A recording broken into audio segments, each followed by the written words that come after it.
Je m'appelle Lucie Marsal et je travaille chez Unimondo Expédition depuis début 2023 en tant que second capitaine à bord de Norseabout, le voilier sur lequel on est, et en tant que coordinatrice des protocoles scientifiques à bord et des programmes pédagogiques. Dans mon parcours, moi j'ai fait des études d'ingénieur en biologie à la base dans une école qui s'appelle AgroParisTech.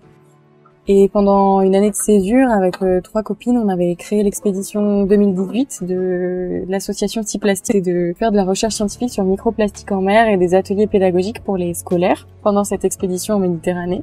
Et sur ce que j'aime dans la vie et ce qui m'a mené à ça, je pense que j'aime beaucoup la partie terrain. Enfin, j'aime être dehors, travailler dehors et pouvoir manipuler les sujets sur lesquels je travaille. Et après, je pense que j'ai toujours été très guidée par le côté curiosité des faits scientifiques et d'essayer de comprendre ce qui se passe et surtout de les traduire avec des mots simples, quoi, de tisser des liens entre le côté assez théorique que peut avoir la science et qui finalement touche notre quotidien dans plein de choses, et c'est ça aussi que je retrouve aujourd'hui.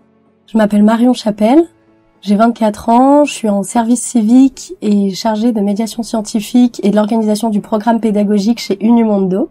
J'ai fait des études en management et plus précisément en franchise et commerce en réseau, donc très loin de ce que je fais aujourd'hui. Mais aujourd'hui, je suis plus épanouie que jamais puisque vraiment un travail qui a du sens, et je suis entourée par des personnes hyper inspirantes où on se porte chacun et chacune mutuellement vers le haut. Et je pourrais peut-être finir par qu'est-ce que j'aime dans la vie. J'adore le sport, le challenge et avant tout les fous rires.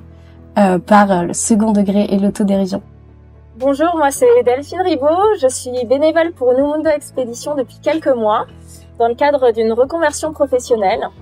Après un master d'économie et quelques années dans la gestion de projet, j'ai tout quitté par passion pour la mer et l'environnement, et je participe aujourd'hui au Voile de la Science et à la prochaine expédition en Arctique d'Unimondo. Sinon, dans la vie, j'aime l'aventure, les beaux projets en équipe, et puis un peu tout ce qui fait le sel de la vie. Donc je m'y retrouve au sein de l'association.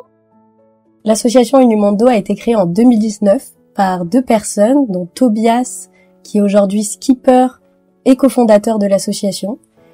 Unimondo compte 12 personnes au quotidien, et nous recrutons tout au long de l'année des bénévoles pour des programmes spécifiques à Unimondo. Nous sommes aujourd'hui propriétaires de notre voilier d'expédition. Nous sommes déjà partis au Groenland et en Islande, où nous avons pu embarquer des professeurs à bord pour développer des programmes pédagogiques, car la raison d'être d'Unimondo est de sensibiliser principalement les jeunes, mais aussi le grand public au changement climatique via la science polaire. C'est pour ça qu'on a développé le programme Les Voiles de la Science.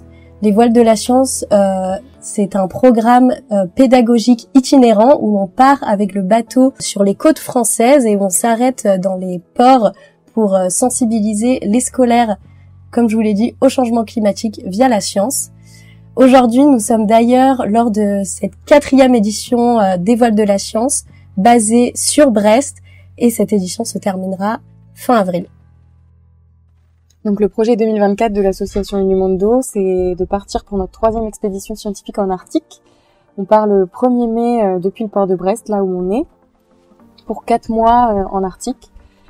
Le parcours, c'est d'abord on monte jusqu'à Tromsø, ensuite on a 1 mois et demi autour de l'archipel du Svalbard, qui est au nord de la Norvège, et ensuite 1 mois et demi autour de la côte est du Groenland pour revenir en France à la fin de l'été, avant que les glaces nous empêchent de revenir. Et moi, je m'occupe de 2 volets que sont le volet scientifique et le volet pédagogique.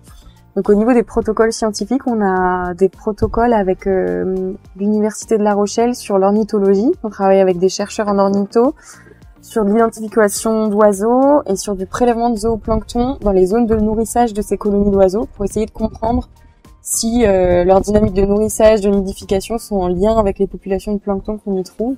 On va aussi avoir des protocoles de bioacoustique avec le CNRS Pierre et Marie Curie. Et on a aussi des protocoles physico-chimiques avec le laboratoire L'Océan à Paris. Ça, c'est pour la partie scientifique.